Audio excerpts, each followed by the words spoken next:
Hello students, welcome to Srinath Academy. Are you preparing for MSET examinations? And I will tell you the 10 things you should do on MSET exam day.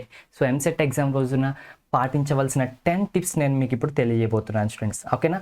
So మీరు వీడియోకి are ఛానల్కి కొత్త అయితే కనుక subscribe చేసుకోండి, bell ఐకాన్ని press చేయండి, ఒక లైక్ ఇచ్చి మీ ఫ్రెండ్స్కి ఒక షేర్ చేసేయండి. అండ్ టాప్ 10 థింగ్స్లో ఫస్ట్ థింగ్ వచ్చేసి arrive at the exam centre on time. So చాలామంది ఎగ్జామ్ సెంటర్ ఏదో ఫైండ్ అవుట్ చేయరు, ఎంత టైం పడుతుందో క్యాలిక్యులేట్ చేసుకోరు అనమాట. సో టైంకి కూడా రారు, లాస్ట్ మినిట్లో పరిగెత్తుకుంటూ వస్తారు. సో అట్లాంటి పనులు అయితే చేయొద్దు స్టూడెంట్స్. ఓకేనా? సో హరీబరీగా ఎంటర్ అవ్వద్దు. సో దానివల్ల మీ మైండ్ ఖరాబ్ అవుతుంది, టెన్షన్ పెరుగుతుంది, చదివిని అంతా పోతాయి అన్నమాట.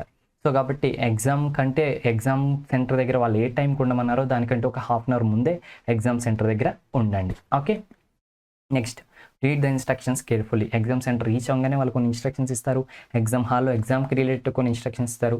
అవన్నీ జాగ్రత్తగా చదివి ప్రిపేర్ అయ్యి వాటిని ఫాలో అవ్వండి. Next plan your time. So exam day morning ఏ టైంకి లేవాలి, బ్రేక్ఫాస్ట్ అండ్ రెడీ అవ్వడం అండ్ ఏమేమి తీసుకువెళ్ళాలి, ఏ టైంకి వెళ్ళాలి, ఏ టైంకి స్టార్ట్ అవ్వాలి, ఏ టైంకి స్టార్ట్ అయితే అక్కడికి ఏ టైంకి వెళ్తుంది, ఇదంతా ప్లాన్ చేసుకోండి అకార్డింగ్ టు టైం అనమాట. Okay students, so that you have to do. Next answer easy questions first.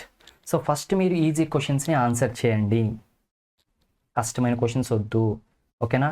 హార్డ్గా ఉన్న క్వశ్చన్స్ వద్దు, ఈజీ క్వశ్చన్స్ని ఆన్సర్ చేయండి ఫస్ట్. ఓకేనా? అప్పుడు మీకు కాన్ఫిడెన్స్ వస్తుంది. ఓకేనా? మీకు బాగా ఉపయోగపడుతుంది. Next avoid spending too much time అని సింగిల్ క్వశ్చన్. సో ఒకసారి ఈజీ క్వశ్చన్స్ అయిపోయి టఫ్ క్వశ్చన్స్కి వస్తారు, వచ్చినప్పుడు దాని మీద ఎక్కువ టైం స్పెండ్ చేయొద్దు. 1 minute కంటే ఎక్కువ టైం స్పెండ్ చేయొద్దు, 1 or 2 minutes కంటే అస్సలు ఎక్కువ టైం స్పెండ్ చేయొద్దు. ఓకేనా స్టూడెంట్స్? సో నెక్స్ట్ క్వశ్చన్కి వెళ్ళిపోండి. ఓకేనా? అలాంటి ఎక్కువ టైం పడే క్వశ్చన్స్ అన్ని కూడా at the last 20 minutes, last 30 minutes ఉంటాయి కదా, అంటే మీకు వచ్చిన క్వశ్చన్స్ అన్ని చేసేసామనుకున్నప్పుడు అప్పుడు చేయండి. ఓకేనా స్టూడెంట్స్?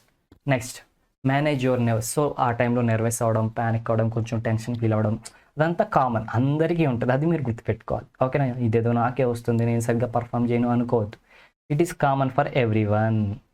ఓకేనా? అందరికీ అలానే ఉంటుంది అనమాట. Next use your rough sheet. ఓకేనా?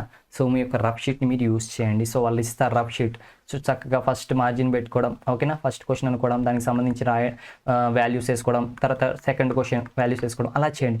అందుకని ఇది రఫ్ షీట్ అనుకోండి, ఇక్కడ వాల్యూస్ వేసేస్తారు, ఇక్కడ నింపేస్తారు, ఇలా 4-5 క్వశ్చన్స్ అయిపోయి మొత్తం అంతా వాల్యూస్ ఉంటాయి, మీకు స్పేస్ ఉండదు. అండ్ ఒక్కోసారి ఎక్కడన్నా ఈ 5th క్వశ్చన్కి ఇక్కడ రాసిన కన్ఫ్యూజ్ అయిపోయి ఈ వాల్యూస్ దాంట్లో సబ్స్టిట్యూట్ చేసే ప్రాబ్లం ఉంది. సో అట్లా చాలా ప్రాబ్లమ్స్ ఉంటాయి అన్నమాట. బట్ అందుకే రఫ్ షీట్ని జాగ్రత్తగా యూస్ చేయండి.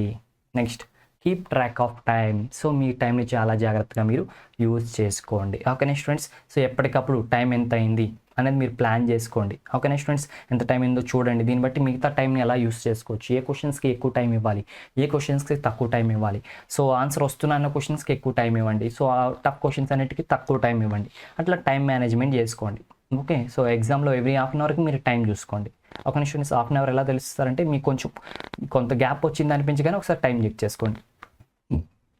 Reviewer answers. So online exam కాబట్టి ఆన్సర్స్ని చేంజ్ చేసుకోవచ్చు. అదే ప్రీవియస్ ఇయర్స్లో అయితేనేమో ఓఎంఆర్ షీట్, అక్కడ ఒకసారి బబ్లింగ్ చేస్తే ఆన్సర్ మార్చడానికి ఉంటుంది. బట్ ఆన్లైన్ వల్ల ఇది ఒక బెనిఫిట్ అనమాట.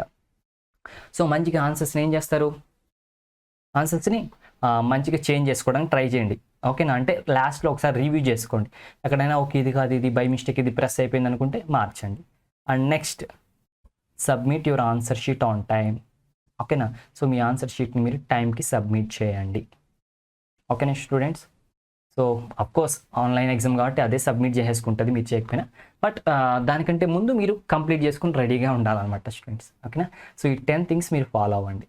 అండ్ మన ఛానల్లో ఎంసెట్ ప్రిపరేషన్ కోసం ఫుల్ చాప్టర్ వీడియోస్ ఉన్నాయి, ప్రీవియస్ ఇయర్ క్వశ్చన్స్ ఉన్నాయి, మోడల్ పేపర్స్ ఉన్నాయి, టిప్స్ ఉన్నాయి, వీటికి సంబంధించిన లింక్స్ డిస్క్రిప్షన్లో ఉన్నాయి. నెక్స్ట్ ఎంసెట్ కాకుండా పాలిసీ, టీపీఆర్ చేసే ఐఐటీ, నీట్, ఎవ్రీథింగ్. సో ఏదైనా కానీ ప్రతి ఎగ్జామ్కి సంబంధించిన కంటెంట్ అంతా కూడా మన ఛానల్లో అవైలబుల్గా ఉంది. ఛానల్ని సబ్స్క్రైబ్ చేసుకోండి, వీడియోస్ని లైక్ చేయండి, మీ ఫ్రెండ్స్కి షేర్ చేయండి. Okay students, so all the best for your upcoming EAMCET examinations. Bye bye.